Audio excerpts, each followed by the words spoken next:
नमस्कार। भाग्योदय विचार प्रवाह श्रृंखला की 192वीं 192 कड़ी में आपका हार्दिक स्वागत है। प्रणाम करता हूं। आज रविवार 28 जनवरी 2023 गणतंत्र दिवस अभी 2 दिन पहले हमने मनाया। 75वें गणतंत्र की ढेर सारी बधाइयां। हमारा राष्ट्र समुन्नत समृद्ध बने, यह ईश्वर से प्रार्थना, यही कामना। आज विषय लेता हूं कि अभी 22 जनवरी अमर हो गई। जनवरी की 2 तिथियां अमर हो गई, 22 और 26। 22 अयोध्या से जुड़ी, भगवान श्री राम के मंदिर का लोकार्पण हुआ, प्राण प्रतिष्ठा हुई। इस समय गंभीर चिंतन का विषय है कि भगवान राम का, उनके मंदिर का इतना विरोध क्यों हुआ। तब गहराई में जब जाते हैं, एक जवाब मिलता है कि ये जो विरोध करने वाले लोग हैं बहुत दूरदृष्टि वाले हैं, बड़े समझदार लोग हैं। 52 लोगों का दल है जो लेखक हैं, किताबें लिखी हैं उन्होंने। वो बहुत दूर का सोचते हैं। वो भी जानते हैं कि राम जनमानस में गुथे हुए हैं, बिल्कुल गुथे हुए हैं जनमानस में। राम के बिना कोई काम ही नहीं होता भारत में। बहुत साफ साफ कहें तो हर स्थिति में जो भारतीय मन है वह राम को साक्षी बनाने का अभ्यासी है, उसकी आदत है, कहूं तो आदी है। कोई दुख होता है तो भारत का व्यक्ति बोल पड़ता है, हे राम। जब वो पीड़ा में होता है तो कहता है, अरे राम। जब लज्जा में होता है कहता हाय राम। कोई अशुभ बात होती है कहते राम राम, अरे राम। अभिवादन करते समय कहता है राम राम। शपथ लेनी होती है तो कहता है राम दुहाई। अज्ञानता में कहता है राम जाने। अनिश्चितता में बोल पड़ता है राम भरोसे। अचूकता की जब बात आती है तो कहता है राम बाण। सुशासन के लिए राम राज्य, और मृत्यु के समय राम नाम सत्य है। ऐसा गुथा हुआ है भारत में हमारा भगवान राम का नाम। भगवान राम का इतना तगड़ा विरोध क्यों, जब उसकी गहराई में जाओ तब ये दूरदर्शी, बहुत दूरदर्शी लोग हैं। वो जानते हैं, जो माताएं, जो पुरुष पढ़े लिखे नहीं हैं, लेकिन रामायण की चौपाइयां उनको बहुत आती हैं। हमारी मां स्वयं बताती थी कि हमारी दादी बड़ी सुंदर थी, गौर वर्ण की थी, धारा प्रवाह रामायण पढ़ती थी। विद्यालय गई हो नहीं मालूम, रामायण की चौपाइयां सबको आती हैं। राम सबको एक करने में सक्षम हैं। राम बहुत शक्तिशाली हैं। राम से भारतीय मन अपने आप को अलग कर ही नहीं सकता। एक दिन श्री संजय दीक्षित जी बड़ी अच्छी बात कह रहे थे, अच्छे विचारक हैं। इस समय कुछ विचारकों की एक ऐसी टीम है, पुष्पेंद्र कुलश्रेष्ठ जी हों, RCPN सिंह हों, जनरल GD बख्शी हों, DK दुबे हों, अश्विनी उपाध्याय हों, ये सब बड़े क्रांतिवीर हैं, क्रांतिकारी कार्य कर रहे हैं। कभी भगत सिंह आजाद आए होंगे। इस समय प्रज्ञा युग है, प्रज्ञा से लड़ा जाना है। उसके लिए महाकाल ने धरती पर अनेक लोगों को भेज दिया है जो बुद्धि बल के सहारे आगे बढ़ रहे हैं और बड़ी बड़ी समस्याओं से जूझ रहे हैं और परिवर्तन लाने में वह सफल हो रहे हैं। कईयों के नाम लिए जा सकते हैं, सबके नाम यहां लेना संभव नहीं।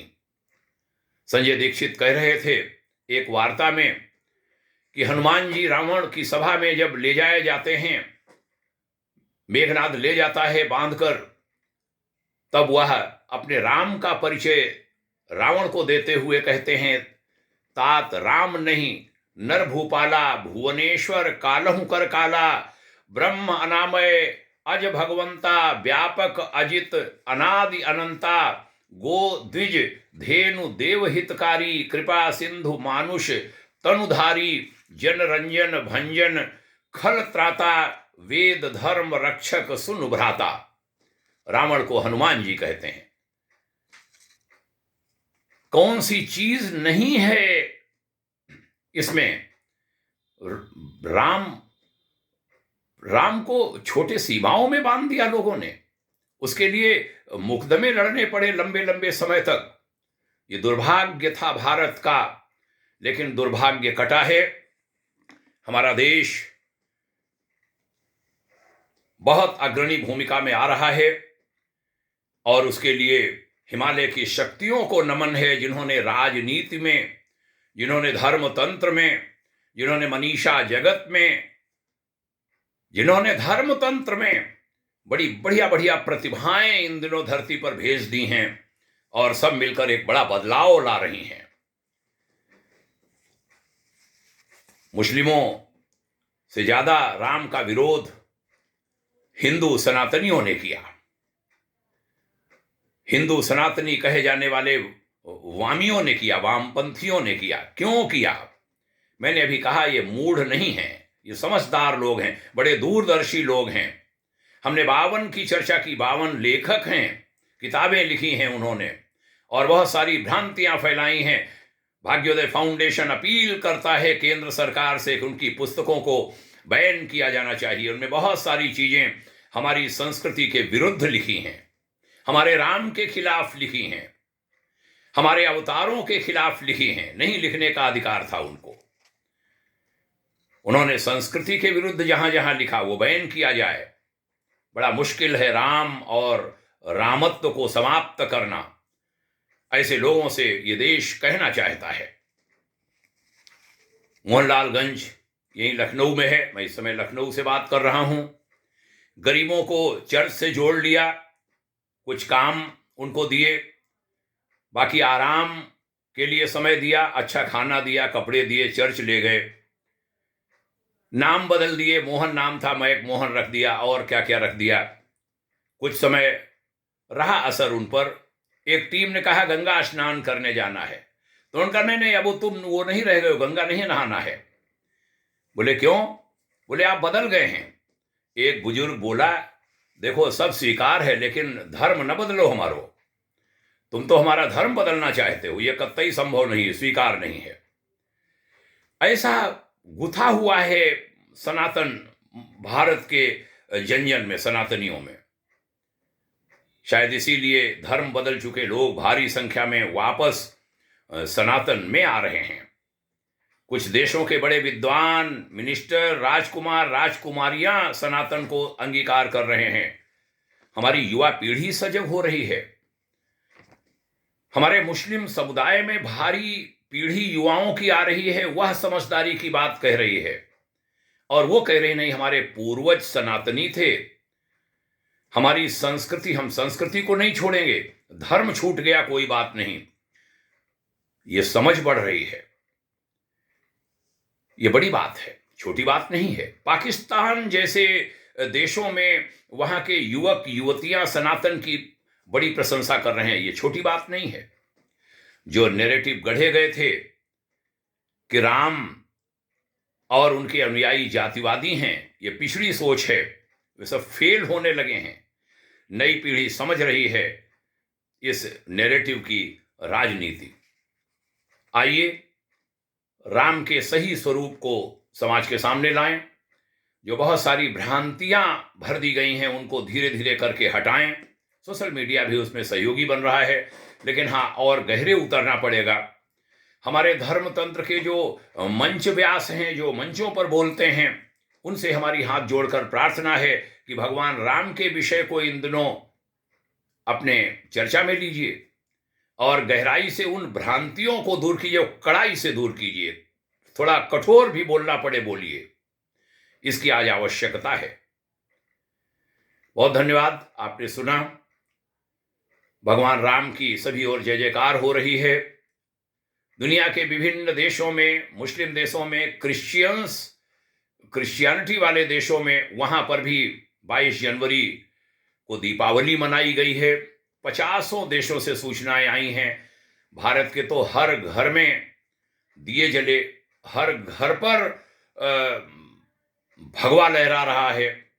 अभी हमने लखनऊ में एक दिन मेट्रो से सवारी की, यात्रा की।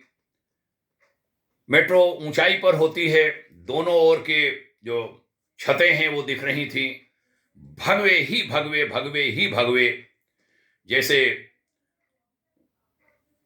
नई दिल्ली में हमारा पार्लियामेंट एरिया है, वैसे ही यहां पर हजरतगंज एरिया है। और हजरतगंज एरिया में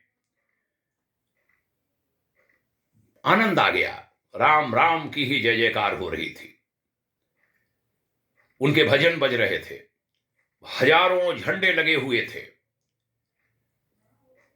अच्छा लगा। ये वातावरण सभी ओर बन रहा है। आइए हम भगवान राम की संस्कृति से जुड़ें और लोगों को जोड़ें। ऐसे ही संकल्प के साथ आज की चर्चा का समापन। सुनने के लिए साधुवाद, प्रणाम। जय श्री राम, जय हिंद, ओम शांति।